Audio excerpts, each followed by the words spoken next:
Selamat datang di video saya. Saya akan menjelaskan tentang sejarah Kerajaan Sailendra.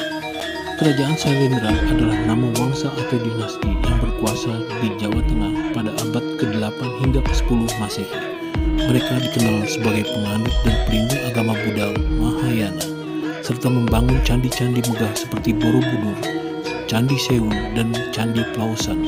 Nama Sailendra berarti raja, gunung, dalam bahasa Sanskerta yang mungkin menggambarkan kegemaran mereka untuk mendirikan tempat-tempat suci di dataran tinggi. Asal-usul kerajaan Sailendra masih menjadi perdebatan di kalangan sejarawan. Ada beberapa teori yang mencoba menjelaskan latar belakang dan hubungan mereka dengan kerajaan-kerajaan lain di Nusantara.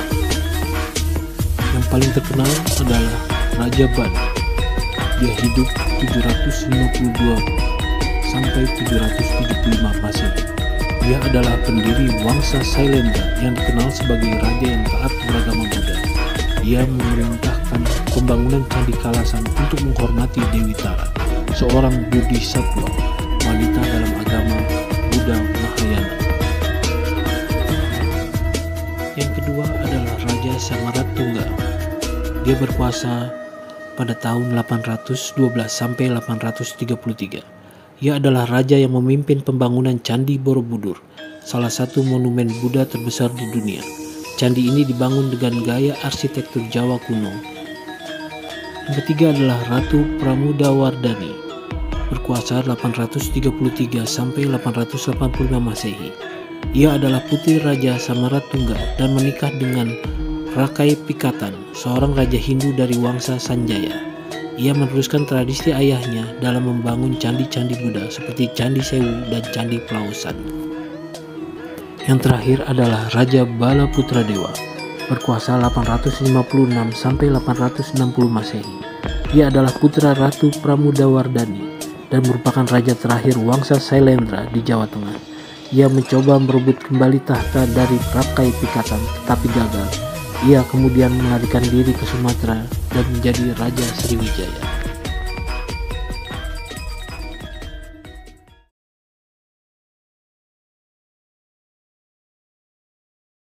Banyuwangi, wilayah ini dulu dipimpin oleh seorang raja bernama Prabu Sulakromo. Dalam menjalankan pemerintahannya, Prabu Sulakromo dibantu oleh seorang patih yang gagah, berani, dan bijaksana bernama Patih Sidopekso. Patih Sidopekso memiliki seorang istri yang cantik dan baik hati. Namanya adalah Sri Tanjung. Rupanya, Prabu Sulakromo jatuh hati kepada Sri Tanjung. Prabu Sulakromo pun berusaha untuk menaklukkan hati Sri Tanjung dengan berbagai cara.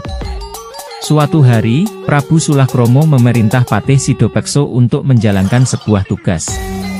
Patih Sidopekso berangkat untuk menjalankan perintah Prabu Sulakromo tanpa ada rasa curiga. Sepeninggal Patih Sidopekso, Prabu Sulakromo melancarkan aksinya untuk merayu Sri Tanjung. Namun, Sri Tanjung tetap teguh pada pendiriannya sebagai istri yang selalu berbakti kepada suami. Prabu Sulakromo merasa marah lantaran cintanya ditolak oleh Sri Tanjung. Ketika Patih Sidopekso kembali, Prabu Sulakromo bercerita jika Sri Tanjung telah mendatangi dan merayunya tanpa sepengetahuan Patih Sidopekso. Tanpa berpikir panjang, Patih Sidopekso langsung menemui Sri Tanjung dengan penuh amarah dan tuduhan yang tidak beralasan. Namun, pengakuan Sri Tanjung yang lugu dan jujur tidak membuat hati Patih Sidopekso luluh. Patih Sidopekso justru semakin marah dan mengancam akan membunuh istrinya. Patih Sidopekso menyeret Sri Tanjung ke tepi sungai yang keruh dan kumuh. Sebelum dibunuh oleh suaminya, Sri Tanjung punya permintaan terakhir. Sri Tanjung meminta agar jasadnya diceburkan ke dalam sungai keruh tersebut. Jika darahnya membuat air sungai berbau busuk, maka Sri Tanjung telah berbuat kesalahan. Tetapi jika air sungai berbau harum, maka Sri Tanjung tidak bersalah. Patih Sidopekso lalu menikam dada Sri Tanjung dengan keris. Sri Tanjung pun mengembuskan napas terakhir seketika. Patih Sidopekso segera menceburkan mayat Sri Tanjung ke sungai. Lama-kelamaan, sungai keruh menjadi jernih dan berbau wangi. Patih Sidopekso terhuyung dan jatuh. Tanpa sadar, ia mengucapkan kata Banyu dan Wangi yang berarti air wangi. Dengan begitu, nama Banyuwangi tercipta sebagai bukti cinta seorang istri pada suaminya. Inilah cerita asal mula nama daerah Banyuwangi, semoga bermanfaat dan menghibur kalian semua. Kisah mistis memang selalu mengikuti saat pendakian. Tak berbeda dengan salah satu kisah yang dialami salah satu pendaki ini. Cerita kali ini tentang Pasar Dieng yang ada di Gunung Lawu Viaceto. Meskipun kini ramai pendaki, namun kesan angkernya masih terasa sampai sekarang. Hal ini dirasakan oleh salah satu pendaki di Gunung Lawu. Salah satunya yaitu Faris, seorang pendaki asal Tangerang menceritakan pengalamannya saat mendaki gunung tersebut. Konon ia ditawari makhluk halus penghuni Pasar Dieng atau yang kerap disebut Pasar Setan itu. Menurutnya, salah satu yang membuatnya tertarik untuk mendaki gunung itu adalah karena gunung tersebut dikenal sebagai Gunung Purba. Sedangkan Gunung Lawu, saya belum literasi karena saya memang belum pernah dengar. Kata orang itu adalah Gunung Purba, saya skip langsung saya ke Gunung Lawu, ujarnya. Saat pagi hari sekitar pukul 9 WIB, ia bersama rekannya melakukan pendakian ke puncak Gunung Lawu, dari awal pendakian hingga ke pos 2 semuanya berjalan lancar. Saat tiba di pos 3 Gunung Lawu, Faris melihat sosok perempuan yang mirip perempuan yang dilihatnya di awal pendakian. Aduh, kenapa dia ikuti lagi, perasaan dia di Candi Ketek udah ada. Ya udahlah, gak apa-apa, yang penting teman saya nggak lihat, cerita pendaki ini. Meski merasa ada yang mengikuti, Faris tetap melanjutkan pendakian ke puncak Gunung Lawu. Namun saat tiba di pos 4 pendaki ini melihat sosok orang berbadan besar berjalan ke suatu tempat membawa senjata seperti palu besar. Senjata itu bawanya sambil dipinggul menuju ke suatu tempat. Aduh, ini beneran aluh atau benar, tapi nyata saya lihat sendiri. Alhamdulillah dia tidak melihat kita berempat, tuturnya. Pukul 19 WIB, rombongan pendaki itu memutuskan untuk menginap di jalur pendakian Gunung Lawu, tepatnya di bawah plat Pasar Dieng. Disinilah pendaki ini mendapatkan pengalaman horor yang tak dapat dilupakannya. Di mana setengah sepertiga malam, awalnya dirinya bersama rekannya mendengar suara alunan musik Jawa.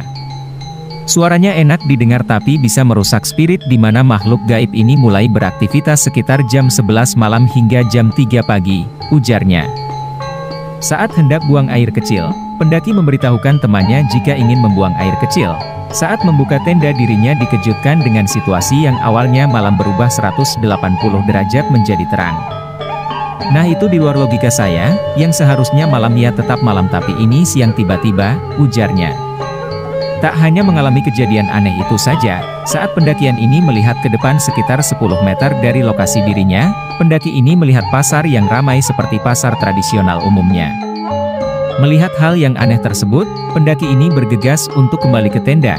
Namun saat dirinya berbalik, tenda yang awalnya ada kini hilang dari pandangan matanya. Saat itu saya sendiri, akhirnya ditanya salah satu makhluk halus berwujud embok-embok.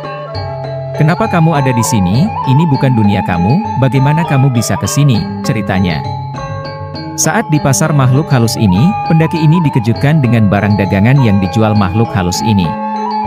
Itu ada tangan, usus, ada mata, jelas Faris. Saat itu pendaki ini juga melihat sosok yang lebih menyeramkan lagi, di mana memiliki gigi taring yang keluar, serta telinga besar dan bertubuh besar, dan melotot melihat dia. Makhluk halus ini menawarkan saya untuk tinggal di sini, karena takut saya lari dari lokasi pasar ini, tuturnya. Beruntung dirinya bertemu sosok makhluk halus yang berbaik hati, yang mengembalikan dirinya ke dunia nyata. Alhamdulillah usai itu ketemu tenda saya, saat saya melihat ke belakang hari kembali gelap, ungkapnya.